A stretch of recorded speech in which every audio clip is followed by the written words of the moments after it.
Community resilience, emergency preparedness one side, and community well-being promotion two side. If you go hand in hand, then only community resilience is possible. And for that, the wellness, access, education, engagement, whatever these are the aspects, if you are there, then only how they will work, the description is given here. But I think this is what they develop their capacity to deal with the all the stages, what we are expected whenever the disaster. Now, coming to the one example here, there are the map of the USA. It is geography as community disaster resilience. This map explain us the social. They took the criteria like social, economic, housing, infrastructure, institutional community, and environmental concern. And they did all parameters and they do the algorithm out of that. And they come with the disaster resilience communities. And what they found, the area, the counties of US Midwest and Great Plains states have the most inherent resilience, the green area, an area which is more vulnerable, like Mexico border and along the Appalachian Ridge in the East contain the least resilience. And this is how I think spatial-social dimension, what is mentioned, it is clearly reflected here. Who are these people? Those who are actually having the most inherent resilience, and who are these? Are they having the least resilience? And I think such kind of studies gives us the importance of the social spatial perspectives actually. So this is one of the example. Coming to the some of the again, these are the some conceptual aspect about it. Now coming to the some concept regarding disaster. Again, I'm not going to be explain you what is meant by natural disaster, man-made, other disaster. But look at the range of disasters man, human being is a face. That's why I've just taken this slide for that. There are the earthquakes, flood, drought, cyclones. And if it is summer, in the winter, generally, if you take the hourglass, most of the part nowadays we are facing with the floods. And if it is summer, we are facing the drought. In addition to that, winter, there is a cold waves, landslide, avalanches, tornado. So a lot of things. And if the societies like Indian, where we talk about the university of and diversity, so much of complex, so much of conflict on the name of caste, religion, language, region, and so many factors. So one way we are talking about development, one way if you are looking, other way we are looking for the disaster, which is the natural, it is beyond our sometimes capacity, and some of the we created by the human being. And this is what happening. When you look at that, recently some incidents happened in Maharashtra. It was controlled actually because of the some of the steps already taken by the government, and over the period the steps taken for the resilient communities to deal with the man-made disaster. Otherwise पहले ऐसे था कि कोई fake news जाती थी और गांव से गांव vote, there were the problems. So now the things are under control because of some of the steps definitely taken. So these are the things when we're talking about the development and everything. So these are the things I think gives us the diversity of the disaster we are facing. Now coming to the some of the concept related to the disaster management and disaster aspect now. So nowadays, just few days back, everyone has seen the WhatsApp. What happened to the Chennai? अब सब लोगों ने देखा है कि उसका बीच पहले कैसा था during the heavy rain period. The rain was 4 to 5 times than normals. So imagine the kind of rain experience there. Similarly, the thing happened now presently. Still the problem is going on Tirupati. आप लोग देख रहे हो, today only I read in the newspaper, there is a huge loss of property. And why this happening? The rainfall is very extreme. Okay, so these are the extreme events are increasing. The intensity of landslides are increasing in certain parts. So those accidents which occur very rarely and aggravate natural environmental process by natural process or human factor called the extreme events. I have some slides regarding that. It's very interesting study about it. Hazardous situation. So hazardous situation day by day because of our haphazard interfere in the nature is becoming more hazardous situation most of the places. And it poses a threat to the people. I gave the last lecture about the Western Ghat. And we came that there were the committee appointed, and the committees they said that the way we are using the or exploiting the Western Ghat, so what will be the future? We are making the whole this delicate region, very important region, more fragile. Okay, very sensitive to the way we are, and that is what we are creating the hazardous situation. Disaster is sudden calamities. Hazard is the potential situation, and disaster is happening of the hazard, bringing great damage, loss, destruction to the some rapid, instantaneous, or profound impact on natural, environmental, and upon the socio-economic system. And we talk about the disaster management also. The organization and management of resources and response for dealing with all humanitarian aspects of emergencies in terms of preparedness, response, recovery in order to lessen the impact of this. Okay, so these are the some of the concepts we have seen. Nowadays, we are not considering that this is only the sufficient for. We are more nowadays talking about the vulnerability and risk. Earlier, we are generally used to focus on the disaster, hazard, disaster, and disaster management. But nowadays, people are more thinking about before that vulnerability and risk. So vulnerability is the degree of loss to a given element at risk after happening of the natural phenomenon, and risk actual calculation of or expected number of how many people can be lost, person injured, damage to property, disruption of economic activity due to the particular natural phenomenon. Everything comes under the risk. We'll have some more discussion. I think disaster management, I talk about it, so not risk. So coming to the vulnerability, it includes exposure, the risk property, at risk property and population.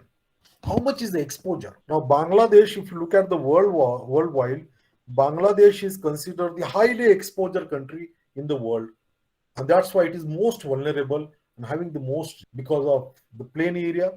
The most of the countries under the threat of the floods and cyclones. So having the maximum resistance, measure taken to prevent and avoid the reduced loss, and resilience, ability to recover prior state or achieve the desired post-disaster state. If these are the less, there is a more vulnerability. Okay, exposure is, for example, less is a positive concept. Resistance is a high, is a positive concept. Resilience is a high, positive concept. If this is the situation, then vulnerability is less. But exposure is more, resistance is less, and resilient is the less, then it is the more vulnerable. So this is the way people nowadays, they are going for the vulnerability map. And they are looking the physical vulnerability, economic vulnerability about the economic asset and processes, physical vulnerability about the infrastructure, social vulnerability means who are the people. There are the people are sufferer, but who are they? Are they poor? Are the single parent household? The women at the different vulnerable situations, handicapped people or disabled people, and so on. And last one is vulnerable sustainability, flora, fauna, and ecosystem. So these are the aspects about it. Coming to the example of the vulnerability, there are different kind of scenarios. So this is about some information about during the COVID-19. Now there are the countries they plotted. If you see, I think it's difficult to look, but I will just show you some of the islands. If you look at here, y-axis, it is 0 to 100%, and there are the 0 to having the gap of the 100 in thousands. The 100 to 100 is the x-axis. Now here they have plotted the areas which are percentage of job in the particular area, and they identified that, like Antigua, Barbados, and some similar islands, they have more than 80% of the people, the jobs in the tourism. Obviously, what happened when the COVID-19 came and this happened, so this is the area become most vulnerable to this disaster of COVID-19. So one more graph I have here. The two largest economics stack up. Okay, these are the countries which are more dependent on, if you look at their contribution to the GDP from the tourism. Now here, the Spain tourism ranks as the third highest contributor to its economy. If lockdown remain in place until the September, it is projected the loss of $68 billion in revenues. This is what vulnerability, because they are more dependent on a particular kind of economic setting. And another case you look at here, the 20th rank, that is the South Korea. It is just depend on 2.8 GDP to its GDP. So if this COVID-19 things, again the third wave will come. Should not be, I think we should pray that we should not become. So what will be a scenario? So these countries are going to face a lot of disaster, economic vulnerability. The economic risk is high, right?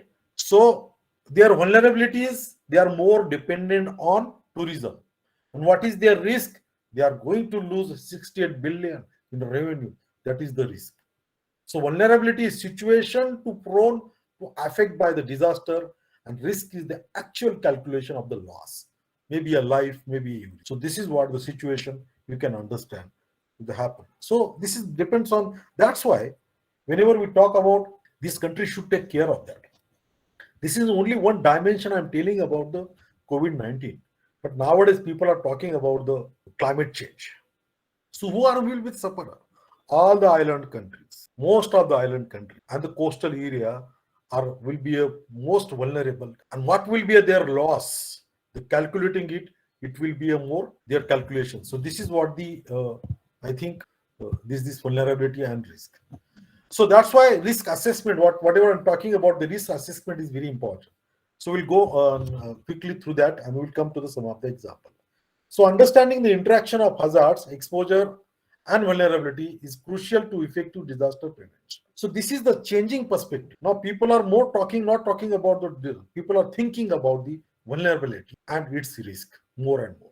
And that's why the word disaster risk reduction is established. Okay, so this is what is meaning of that. So risk is the probably harmful consequences. I think already we discussed about it. So risk assessment is why important, because determine the nature and extent of such risk. If climate change will happen, so what is the risk and who will be the, so the such kind of thing. Now who is the vulnerable and what will be the risk? So this is the simple thing, and we have to take the different parameter, the people, the property, services, livelihood, the environment, and so on. And not only evaluate the magnitude and likelihood of potential losses, but also provide a full understanding of the causes and impact of those losses. Sometimes we find out who is the vulnerable, who is having the more exposure for the disaster. Even after that, you calculate the risk. You say calculate the what will be the impact. It's okay. This is what the exactly you are calculating the loss. But in addition to that, what will be impact if this loss will happen in near future? And I think this is what the risk assessment, not only calculating the vulnerability, but it's also beyond that, thinking about the what will be impact if the such kind of disaster will happen. So that's why it is become an integral part of the decision and policy making process, which is the part what we are talking about, the sustainable development. Now this United Nations Development Program approach about it. Okay, it allows determination of acceptable level of risk and the level of losses. Now they are going for the more, kind of systematic study of at what level is losses should be taken care. Beyond that, what should be done? That is where everybody is talking about. Acceptable without destroying lives, national economy, and personal finance. So this is what I think is the approach. Measurable goals of reducing the current risk to acceptable levels. Because most of the time we talk that this all these jargons. लेकिन भाई क्या करना है, कैसे करना है? If this is a question, I think this is what the United Nations Development Program. They are going for that. They are taking the levels. They are taking the measurements. They are trying to how to reduce it. What are the criteria for? Then it includes the developing land use plan or putting the place insurance mechanism to transfer the non-reducible risk. Because I have some of the example about it. There is a disaster, but despite there is people are not aware about the insurance or not facilities, the disaster risk is become the more, and it should have a periodic evaluation. Now there is development about it. Now people realize all these things, and at HIGO framework for action, they prepared a blueprint for the disaster risk reduction, DRR, and they gave the target 2005 to 2050. Okay, and it was adopted in 2005. What was the goal? Sustainably reduce disaster losses by 2050 in social, economic, and environmental assets of communities and countries. And it should be, they told that it should be a national and local priority. DRR should be your priority. It should not be like a allied kind of thing. Developing international cooperation, developing institution, going for the policies, going for the legislations for the DRR is become the priority. What is this framework is talking about it. And then also they came with all the stakeholder. They should be develop their capacities. So this is one dimension of it. So overall, what is this? Is a manage risk in a holistic manner. The shift from protecting social and economic development against external shock, transforming growth and development. Try to understand, not only to protect it, but transforming growth and development to manage risk in a holistic manner. So this is what I think happened. Nowadays, everyone talking about the Sendai framework for the disaster risk reduction. Now, target is given 2030 because the whatever the framework given in previous framework, HIGO framework, the still the world, the international leaders or international forum not satisfied about this performance. Look at what happening in India. Why should we talk about the others? The kind of disaster when we are helplessly looking at because we are not prepared about. We are just counting the things and dealing with that. Now, Sendai framework for the disaster risk reduction.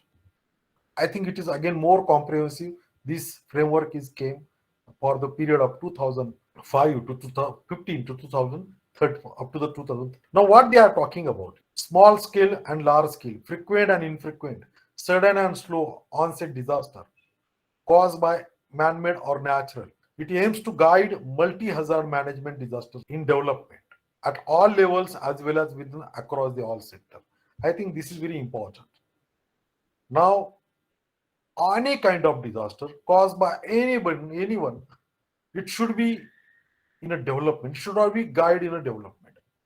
When you are planning the development, you should be incorporate the disaster risk reduction in that, and at all level and across the all sectors. I think very comprehensive kind of this framework came into exist and expected that the substantial reduction of disaster risk and losses in lives, livelihood, and health. About the all these dimension, what we have already spoke. The goal is prevent new and reduce existing disaster. I will give the one example of this recently happened about the new. I will show you the new kind of disaster risk, how it's evolving. Through the implementation of integrated and inclusive economic, structural, legal, social, health, cultural, educational, environmental, technological, political. Look at the institutions involving.